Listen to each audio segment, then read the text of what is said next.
So, Rabotai, I would like to do summary first of all on chapter 13 that we learned. In chapter 13, at the beginning of chapter 13, the prophet Samuel tells us something very interesting. The prophet Samuel tells us that King Saul, that was the first king that the Jewish people have, that they appointed, that they chose. Actually, they didn't choose, like we explained. HaKadosh Baruch Hu told the prophet Samuel to choose King Saul as a king, and he anointed him as a king, and he became the first king, although that he was from the tribe of Benjamin and not from the tribe of, we have to explain, of Yehuda. He was the first king. We see something very interesting. The prophet tells us in verse 1 something very interesting. The prophet tells us that King Saul was 1 year old when he became a king over the Jewish people. And we explain how can it be. A child of 1 year old hardly can walk, number one. He cannot talk. So how can it be that King Saul was 1 year old when he was a king of the Jewish nation? So to explain that, we brought the Gemara in Masechet Yoma, in page 22, folio 2, and we brought the opinion of Rav Huna. Rav Huna said, what does it mean that King Saul was 1 year old when he became a king? To tell you the same like a child. Does he 1 year old doesn't have sin? Didn't even have a chance to do a sin. That's how was Shaul when he appointed as a king. We explained that King Saul was 60 years old when he became a king, and he never had a sin, like a child of 1 year old.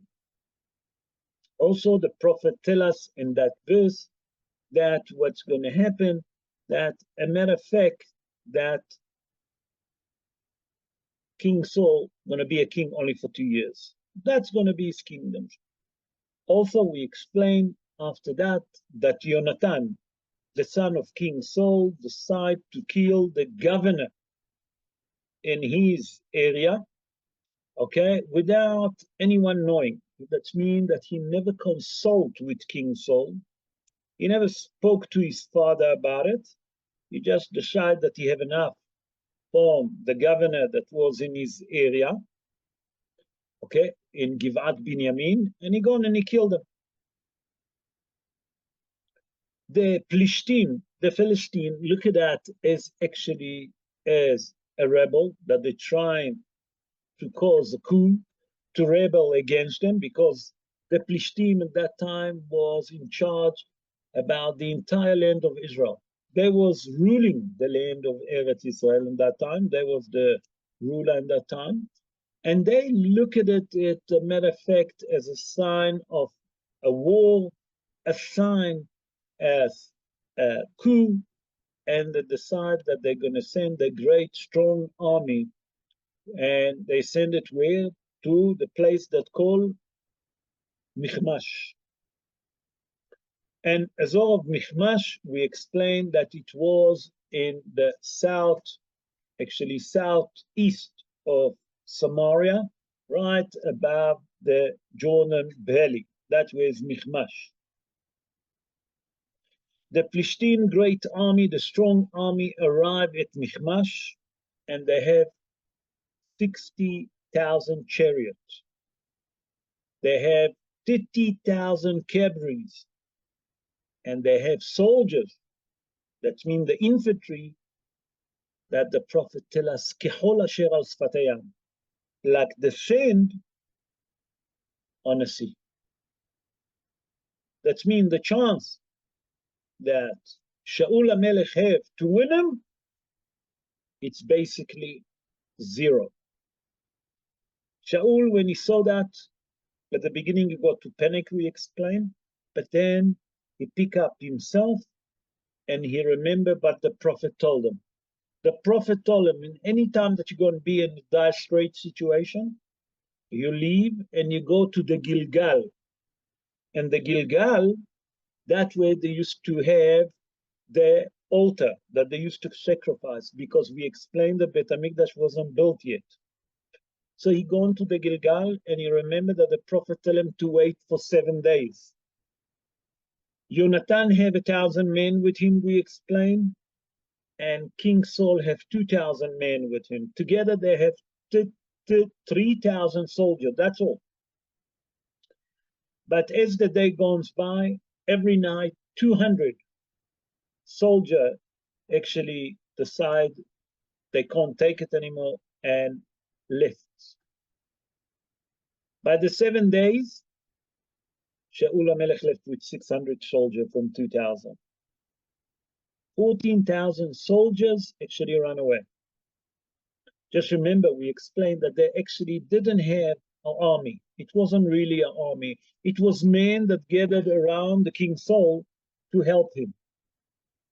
We also explained, just to remind, that the Plishtim control all the metal.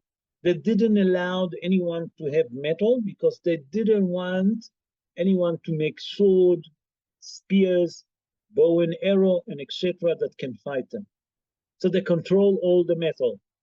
That if people wanted spade or anything to work in the ground, they used to get a special permit.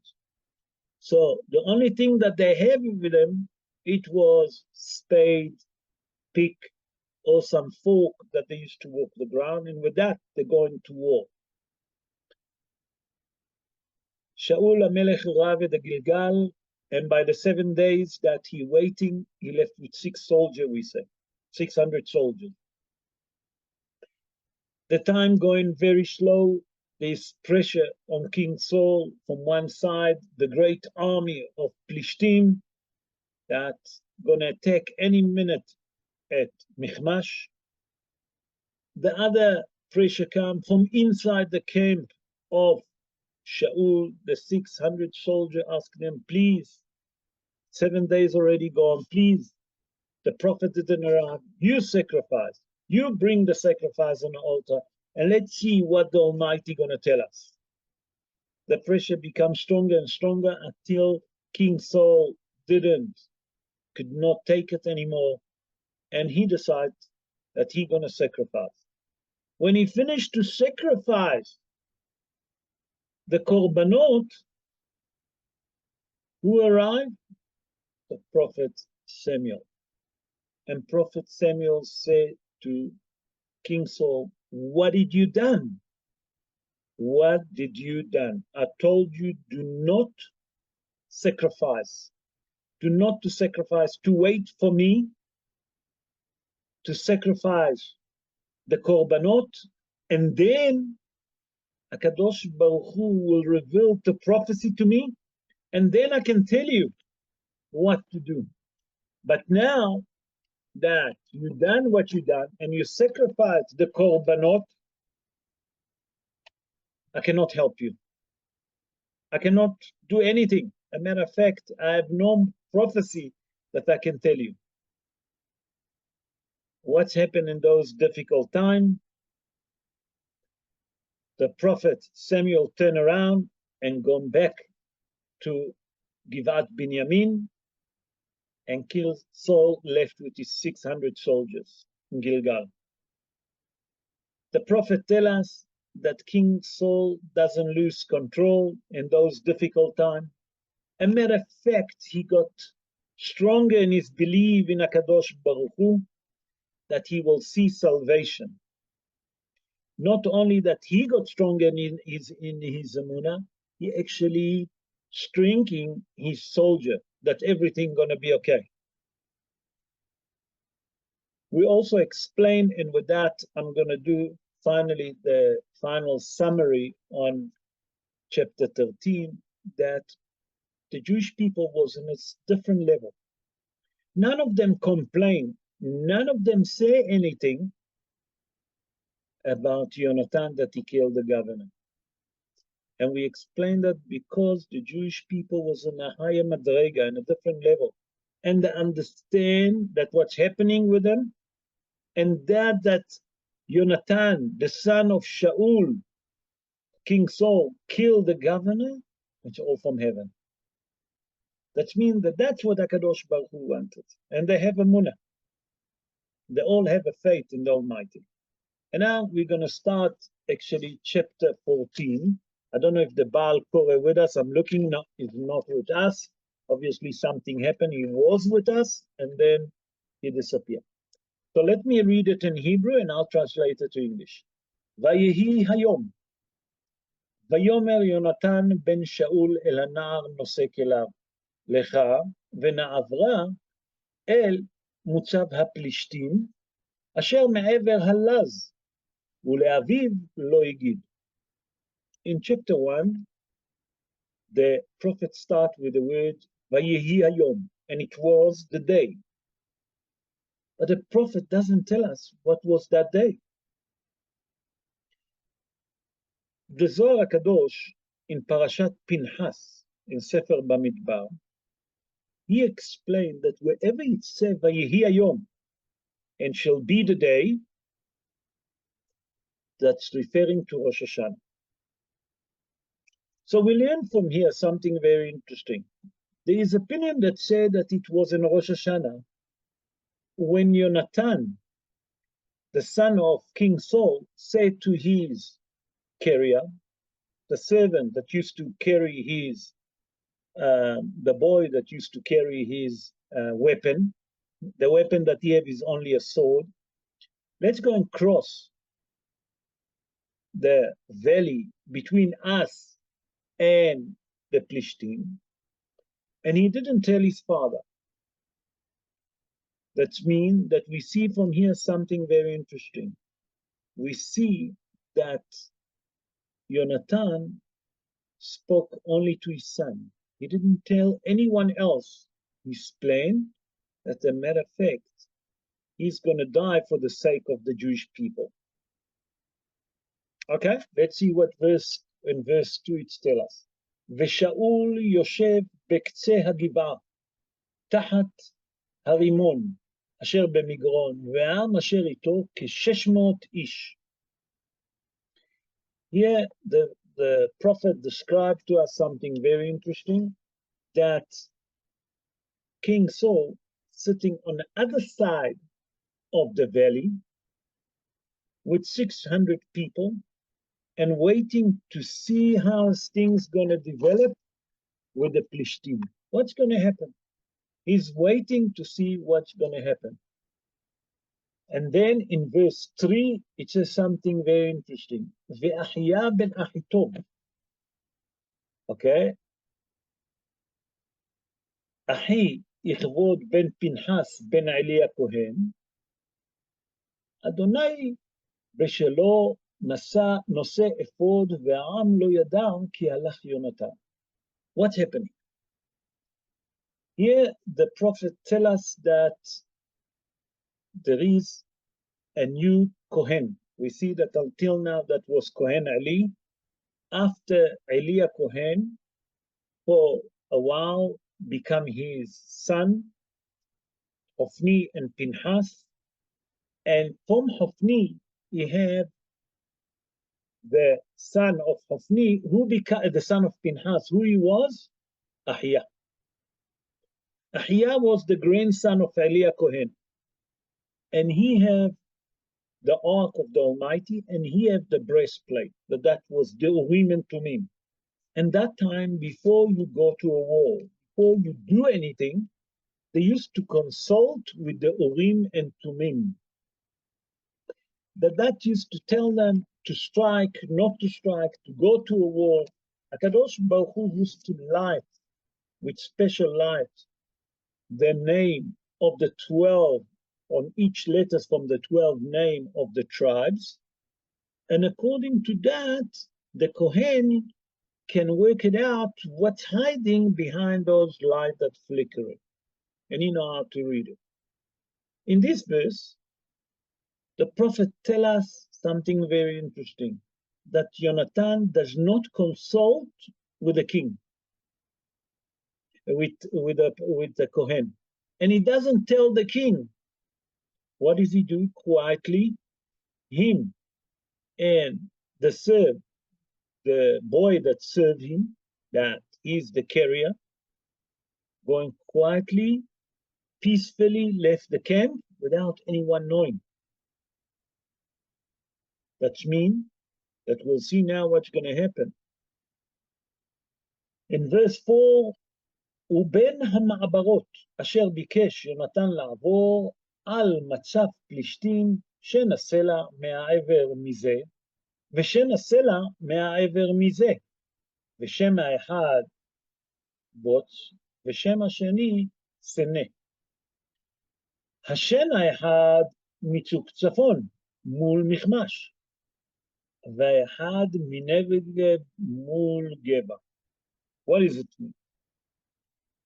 Here we see something very interesting, and this verse, actually, the prophet tells us how the Philistine army actually split to three to be ready to attack the Jewish people. On the north, on the center, and in the south, they wanted to attack the Jewish people. And here we see something very interesting, that Yonatan decided that him and his servant actually going to start climbing up the valley and to see what's going to happen. But something very interesting happened here. Yonatan say to his servant something very interesting. Nothing can stop HaKadosh Baruch Hu from showing us a miracle and a salvation to save us. And verse 6, ויאמר יונתן אל הנער נושא כליו, לך ונעברה אל מוצב האבלים. אולי יעשה אדוני לנו, כי אין לאדוני מעצור להושיע ברב או במעט. In verse 6, here actually Yonatan said to the child that carried the staff, and they call him child, but as a matter of fact, he wasn't a child. He was an adult. And he said to him, listen, we have to cross the valley, okay? And he said to him that once that we cross that valley, okay, HaKadosh Baruch Hu, for him, it doesn't make a difference if we too little or too many. HaKadosh Baruch Hu can show a salvation. In verse 7, ויאמר לו נושא כליו. And here we see something very interesting, that the carrier said to Yonatan, ויאמר לו נושא כליו, עשה כל אשר בלבבך, נטה לך, הנני עמך כלבבך. What's happened here? The carrier saw that Yonatan was so excited, and he was so determined, and he had full of emunah, and he's willing to give his life to fight with the Plishtim to save the Jewish people. He said, I see that you actually willing to give your heart, your life. I'm going with you. I'm going to join you. In verse 8 and 10, we see something very interesting. ויאמר יונתן, הנה אנחנו עוברים אל האנשים, ונגלנו עיניהם.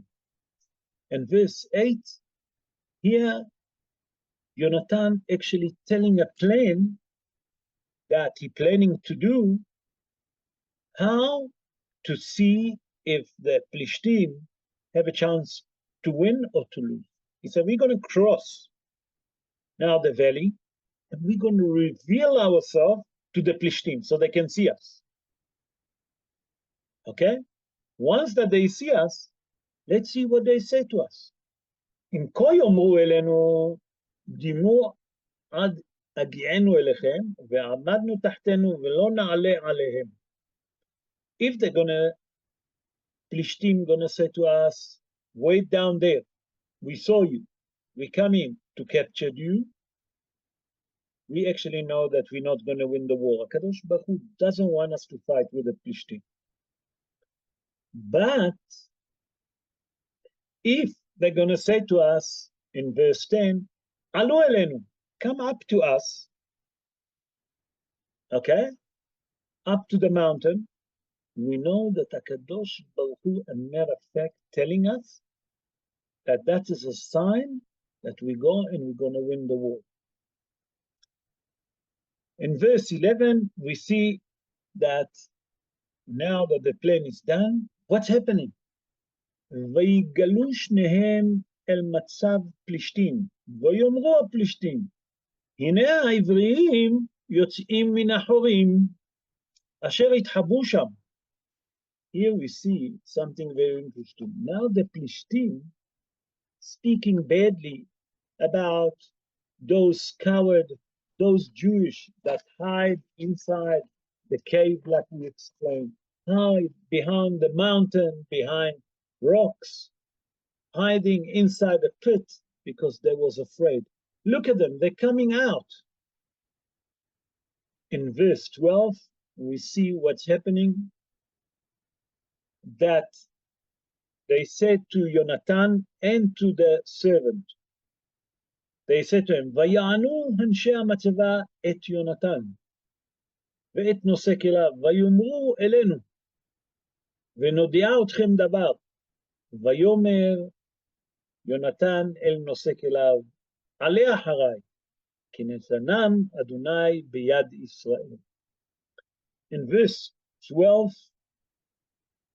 the prophet described to us that Jonathan actually heard what he wanted to hear. That the Plishtim telling him, climb up the mountain and come to us. And he said to his servant, now I know that HaKadosh Baruch Hu gonna show us a salvation. Follow me, okay? Because HaKadosh Baruch Hu actually gonna show us a salvation, and we're gonna win the war against the Plishtim. In verse 13, listen to something very interesting that's happening now. ויעל יונתן על ידיו ועל רגליו, ונושא כליו אחריו, ויפלו לפני יונתן ונושא כליו ממות אחריו. What's happening here? The prophet tells us that Jonathan and his carrier climb up with their hand and their knees up the hill until they reach to the top of the valley. Okay? Why did they do it? The Mefarshim explained, because that uphill was so slippery that they couldn't walk. They needed to climb up with their hand and their feet, not to slip right down. That means that they climb up as fast as they can, but it was very dangerous because it was very slippery from where they came.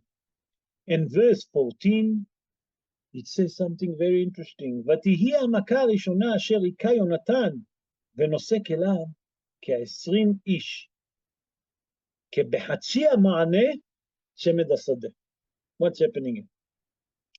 After Jonathan and his carrier arrived to the top of the mountain, 20 Philistine soldiers surround them, and they was very close. The prophet described to us that suddenly Jonathan strike all the 20 with one strike, and they all fell on the floor. The Mefarshim explained that Jonathan didn't kill them yet. They was all lying on the floor. He injured them. Came the carrier, and he killed all the 20. That means he finished the job. So the first miracle that happened, that the Plishtim that surround Jonathan, that have one sword in his hand, I remind again, and his carrier that have nothing with him, they were surrounded with 20 soldiers. Jonathan suddenly strike with one strike all the 20, and all the 20 people was on the floor. The carrier took the sword and killed all of them. That was verse 13, verse 14. Let's go to verse 15. ותהי חרדה במחנה, בשדה, ובכל העם. המוצב המשפחית חרדו. גם המה, ותרגז הארץ, ויהי לחרדת אלוהים. What's happening here?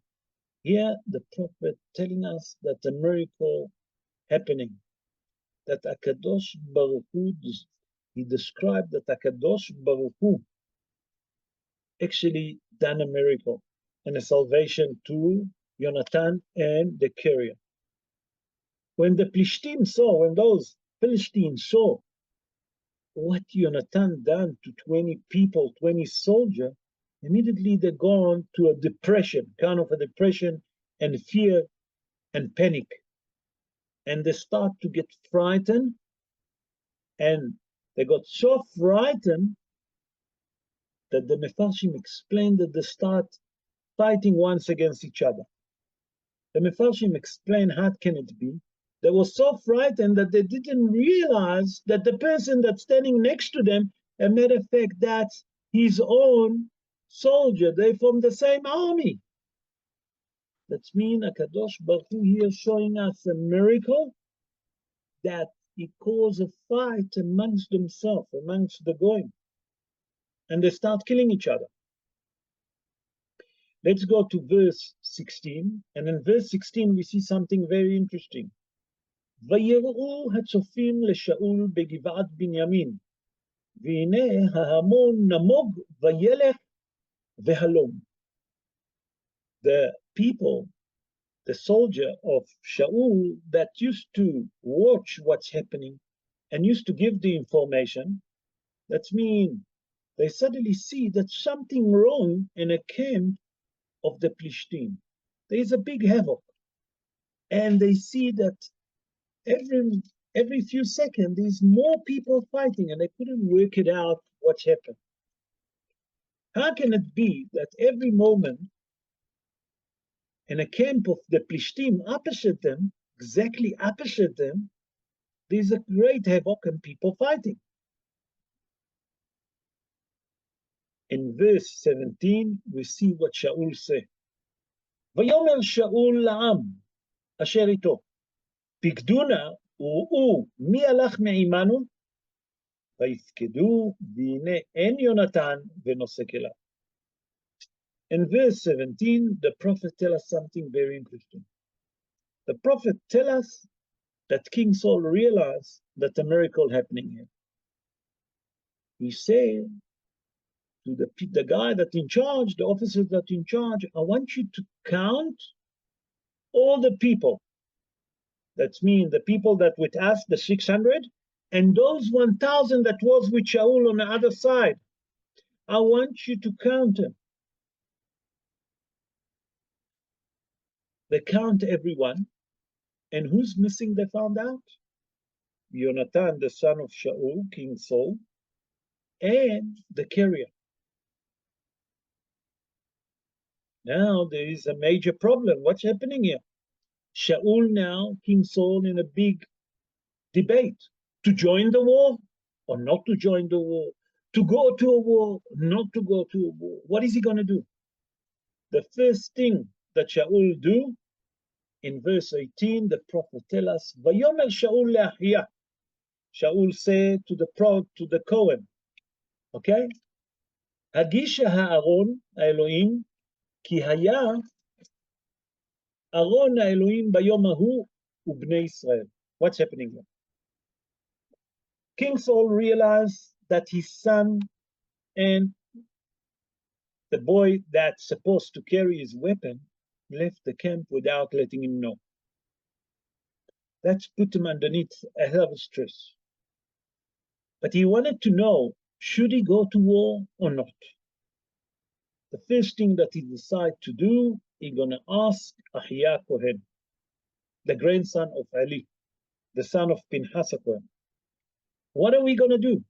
Please ask an Urim and Tumim. Urim and Tumim, we explain, I will explain again.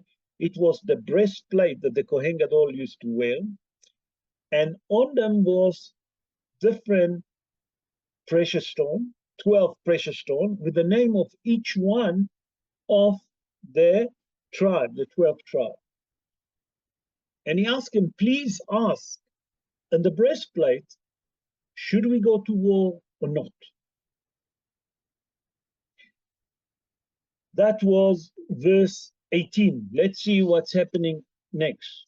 In verse 19, ויהי עד דבר שאול אל הכהן, וההמון אשר במחנה פלישתים, וילך הלוך ורב. Here in verse 19, the prophet describes something extraordinary. While the Kohen, Ahiyah Kohen, preparing himself to ask in the Urim and Tumim, Shaul HaMelech see that and across, and the next across the valley, another mountain, that great havoc happening. More and more casualty. Shaul said to Ahiyah Kohen, listen, it's no need, okay? There's no time to waste. We need to go to war. Please don't ask in Urim and Tumim. We're going to war. In verse 20, we see something very interesting. Vayitzak Shaul, and Shaul screamed. וכל העם אשר איתו ויבואו עד המלחמה, והנה הייתה חרב איש ברעהו מהומה גדולה. Shaul screamed and given an order to all the soldiers that with him, now we're going to a war, let's strike. Let's strike the Plishtim. And the soldier that was with him starts striking the Plishtim, and they see that more and more Philistine soldier, not only that they're dying, now start to flee. They start to flee. They start to run away. They're running away. In verse 22, we see something very interesting. וכל איש ישראל המתחבאים בהר אפרים, שמעו כי נסו פלישתים, וידבקו גם המה אחריהם במלחמה. While King Saul and his soldier chasing after the Plishtim, those soldiers that came originally with King Saul, suddenly hearing that the Jewish people winning the war against the Plishtim. They decide, you know what, let's join King Saul to the war. And they start coming out from the hive, from behind the stone, behind the rocks, wherever they was hiding, in a cave, wherever they start coming from all over. And they start to join the army and fighting against the Plishtim. Now the Plishtim is on a run to save their life. Not only that, Shaul and his army chasing after them. And more from the Plishtim dying, while the Jewish people chasing them. Shaul HaMelech and his soldier chasing them and killing them like flies. In verse 23, we're actually going to stop in verse 24 because it's a long verse. So we'll do part today and Be'ezrat Hashem next part next Sunday. ויושע אדוני ביום ההוא את ישראל והמלחמה עברה עד בית אבן. Oh, what's happening here? In this verse, the prophet described that the Almighty showed great salvation to the Jewish people. But not only that he showed the great salvation, the Jewish people, as a matter of fact, destroying the army of Plishtim, okay, that great army, the strong army, the very advanced army that came to fight with them. And not only that, they killing them and they destroy them, as a matter of fact, they actually now chasing themselves towards the south of Israel. Where was the Plishtim? We explained, if you remember, was in Ashdod, Kiryat Gat. You remember that we mentioned in Gaza, where they are today, soldier fighting with the Plishtim, because Gaza for always was a problem to the Jewish people. The Plishtim always given us problem. In the time of Moshe Rabbeinu, in the time of the judge Samson, they never given us a moment peace from Gaza. Until today, we have chores with it. Here, the prophet described that King Saul and his soldier, not only now that they're recovering all of those cities that the Plishtim conquered from the Jewish people, that they was over in control, they released those cities and they continue now to chase the Plishtim south. And they're reaching to a place that's called Bet Aven, that's mean, said the Mefarshim, that the Jewish people, a matter of fact, in reach right bottom to the south, where was the territory of the Plishtim before the conquered part of Eretz Israel.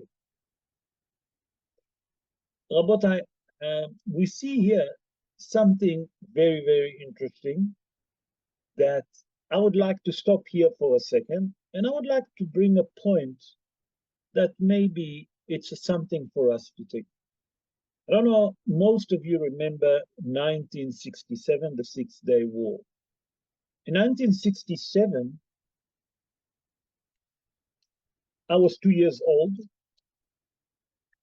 and I don't remember, but from what I read, the history books and what I've been told by my dad, because he was a soldier at that time, he fought in that war, that the chances that we're going to win the Six-Day War was 1-0. It was 7 Muslim countries against us that have the new weapon, arsenal like you can't believe, the best aeroplane that you can imagine. And Israel have just been put in embargo from France that promised us weapon. In the last minute, they changed their mind that they're not going to supply us. We were surrounding in the north of Israel by Syria, Lebanon, Iraq, and Iran, 4 countries. In the east, waited for us the Jordanian, King Hussein, in Mahshemov Zichor. In the south, who waited for us? Abdul Nasser. Abdul Nasser was the king of Egypt. But on the east, another country was become allied to Jordan, that was Yemen. All of them made a coalition to destroy the Jewish nation. And they said that they're going to push us to where? To the sea. And they meant it. They're going to throw us to the sea. I remember that I saw videos that the Prime Minister, Levy speaking, and he mumbling, he couldn't make a full sentence. When they interview him, he couldn't finish a sentence. What's going to happen? The interview asked Levy, he couldn't finish his sentence. He was so frightened. If you read the history book, they start digging a mass grave in Tel Aviv.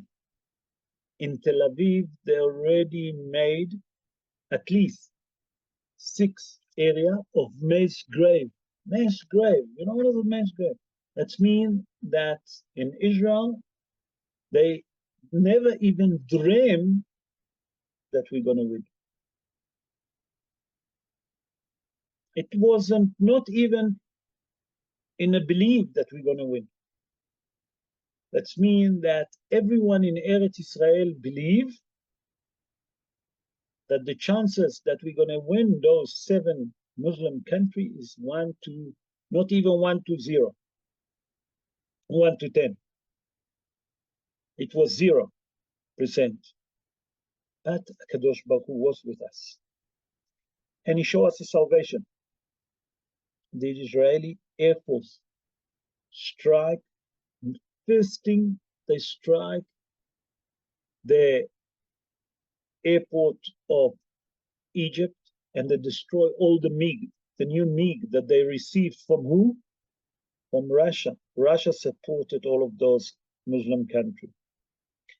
In the north, Israel strike Syria and destroy there also all the Air Force. Now, the Air Force of Israel was in complete control because they destroy all the MiGs. Israel continued to bomb where? In the east. In a matter of 6 days, Israel managed to extend the boundaries across the Sinai Desert, the Sinai Peninsula in the south, in the north, you know where they arrived? Right to the top of the Hermon mountain. But before that, the Syrian army came down until Gesher Bnot Yaakov, the bridge, the daughter of Yaakov, that's a famous bridge, just before Tiberias. The Egyptian also couldn't understand what's happening. It was a complete shock to everyone because Israel struck first. Akadosh Baruch Hu waited for us to take initiative, to do ishtadlut. Once that we took those ishtadlut, Akadosh Baruch Hu showed us miracle and salvation. In the north, we extend the boundaries. In the south, we reach until the Sinai Peninsula. That was all in our hand. In the east, we managed to conquer all the holy places, all the old city, and we pushed the Jordanian across the Jordan Valley. If we think for a second, isn't that what's happened with the army of Shaul? Jonathan took the initiative, done ishtadlut, was willing to sacrifice his own life for the Jewish people. Akadosh Baruch Hu showed them a salvation. That's mean to teach us something very important. The size of the army, the strength of the army, the weapon that the army have is nothing for Akadosh Baruch Hu. Akadosh Baruch Hu can show us miracle and salvation in a minute. We have to have the emunah, 100% in emunah in Akadosh Baruch Hu. And Rabota, it's not just with the war, it's with everything. If we have the emunah in Akadosh Baruch Hu, that whatever happening with us, it's only for our own good, Akadosh Baruch Hu will show us salvation. Let's continue with verse 24. And with that, I'm going to finish for today because we usually stick to an hour shiur, and I try not to take. ואיש ישראל ניגש ביום ההוא, ויעל שאול אל העם לאמור, ארור האיש אשר יאכל לחם עד הערב, ונקמתי מאויביי ולא טעם כל העם לחם. What's happening here? In this verse, the prophet tells us something very interesting. So you'll excuse me for 1 second. My throat got very dry.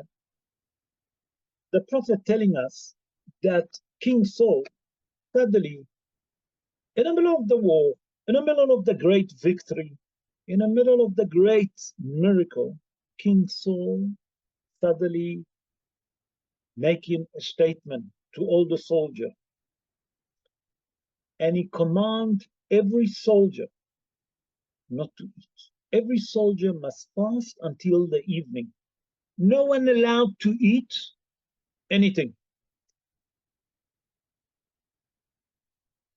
In the middle of the war, people fighting, people was excited.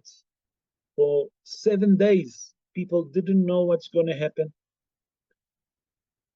On the 8 days later on, they don't know where they are. They're hungry. Now that they have victory, what's wrong if they have a piece of bread? People hungry. King Saul actually put a command and a decree, no one allowed to eat. Not only that, he said that the person that's going to eat the bread will be cursed. And his punishment is death. Huh? King Saul, what are you doing? We're winning the war. Let your soldier eat, asked the Mefarshim. Why did King Saul decide, in the middle of the great victory of the Jewish people, no soldier allowed to eat? No soldier will eat until the evening, not allowed to put a piece of food into his mouth. The Mefarshim asked King Saul, what was the idea behind it? What was the idea behind that decree that King Saul decided that no one going to eat? They must fast until the evening. So I'm going to bring two different interpretations, two different ideas. The first interpretation that we're going to bring, it's going to be the Metzudot David. Who was the Metzudot David? Metzudot David been written by Rabbi David Altshuler. He born 327 years ago in Galicia. And he wrote commentary on the Nach, on a prophet, on all the book of the prophet, the book of the king. He never finished it. We explained that his son Hillel finished it, and it's actually called Metzudot David and Metzudot Zion. They're both written by him. It's a commentary on the thing. It's one of the most famous commentaries. And in his commentary, he says something very interesting. You know why King Saul didn't want the soldier to eat? What was hiding behind it? He said that King Saul didn't want the nation to be busy with food. The soldier going to be busy with food now. He wanted to finish the revenge against the Plishtim, the Philistine. He said that if the Jewish people will stop for a minute to eat, it's going to take time. They're going to be busy with their food. And if they're busy with their food, they're not going to take the revenge that they should take while they're angry, while they're fasting, while they're irritated against the Plishtim. Once that the person eats, he's satisfied, he's happy. You know, it's a different feeling. But when a person angry, he's anxious. He actually works with different energy. And King Saul knows that. He decides that the best thing to finish the job is by putting that kind of a decree that the Jewish people, soldiers that with him, must fast until the evening. They mustn't eat. That's the opinion of the Metzudot David. I saw another opinion that the Mefarshim explained that King Saul actually had completely different idea. And the Mefarshim explained like this, that the main reason that King Saul commanded the Jewish people to fast on that day, that they not going to come to proud and arrogancy. Now they see that they're winning the war. And a matter of fact, the great army of the Plishtim is actually collapsing. Not only that they're collapsing, they fled, they're running away. They actually running for their life, the Plishtim. And we as a small nation, as a small soldier, winning such an advanced army, such a great army, a beautiful weapon, that might gonna lead the nation of Israel to lose their balance. That might gonna bring him to be proud and arrogant. That might gonna lead the Jewish people for a split of a second to think that they win the war. Say the Mefarshim, therefore, King Saul decided no, they're gonna fast. When people fast, they feel weak. When they feel weak, they don't have the energy now to think how great they are. They're busy fighting. They're not here to show how great they are. Why? Because their stomach is empty. And about that for a second, let's think about it. When we fast for a day, we feel that we actually hungry. We feel that we weak. We don't have the energy to think how strong we are. All we thinking that we need to eat. King Saul didn't want his soldier for a second to have gava. Gava is proud, or to be arrogant that they win the war. He said that if I'm going to allow them, has v'shalom, to have that arrogancy, proud, that might we win the war because we fought, they're going to lose. Who will stand? Who done the miracle? Who make that salvation for them? Said the Mefarshim. In that case, King Saul decided that the entire soldiers, all of that army that fighting, none of them allowed to eat until the evening. And Rabotai, with that, I'm going to end that part of chapter 14. But it's come to teach us something very interesting. It's come to teach us a thing that we explained at the beginning when we started the book of Saul, because we done the book of Yoshua. It's come to teach us something very important. It's come to teach us two important things. What HaKadosh Baruch Hu expects from us, and what Emunah can do. The first thing that we have to do, that HaKadosh Baruch Hu wants us to be united. And we see as we're getting united, we're winning. But when we're not united, and we're arrogant about it, and we think because it's the Air Force, it's the Navy, is the strength, the soldier, the special forces, the weapon that we have, and etc., it promises one step. Going down, not going up.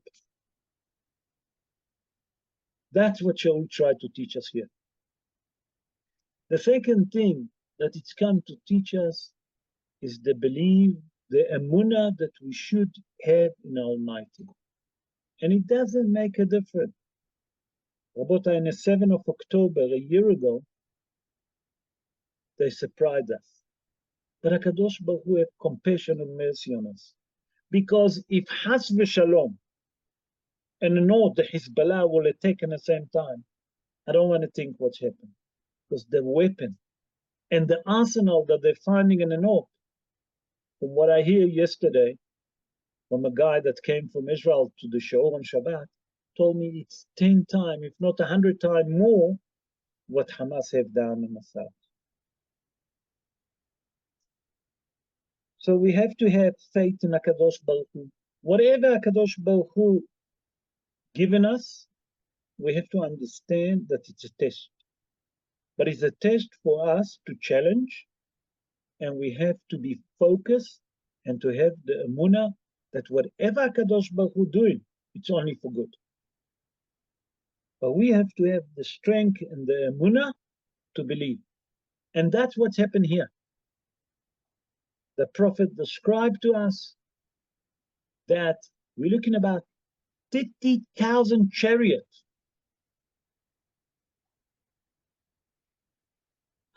Unheard of. 6,000 cavalries and soldiers. That means the infantry like sand on a sea. The army of King Saul hardly have sword. They're going to fight with fork, pick, and shovel. Most of them. One or two maybe have a sword that they managed to find, managed to get by the black market. Other than that, nothing. No one have spears. No one have bow and arrow. We're not talking about chariot. We're not talking about cavalries. No chance to win the war. HaKadosh Baruch Hu wants us. The first thing, faith. If we have the faith with him, then what can stop HaKadosh Baruch Hu from doing salvation and miracle to us? And that's what we saw in the 6-day war. That's what we saw in Yom Kippur, Rabotai. That's what we saw on the 7th of October. They reached to Shderot, the city of Shderot. HaKadosh Baruch Hu turned it upside down. Not only that, they're not attacking us, they fled back to Gaza. And they hide like mouse in the tunnels. The same in the north. They're hiding in a cave like rats. That's the same in the south, the same in the north. What is it for HaKadosh Baruch Hu to show us salvation? All HaKadosh Baruch Hu wants us. Keep my mitzvot. Follow my book of order. What is the book of order? The menu. What is the menu? The Torah. Do what I command you. And I promise you, I'll show you miracle. Be'ezrat Hashem, that we'll see salvation speedily in our day. Amen. Ken Yeh Ratzon. Rabotai, I hope that you enjoyed the shiur. Please God, we're going to meet again on Thursday night, but on Thursday night, Be'ezrat Hashem, we'll do Parashat HaShavua, completely different thing. If there is any question, please unmute the microphone and I try to answer your question. Bechavod.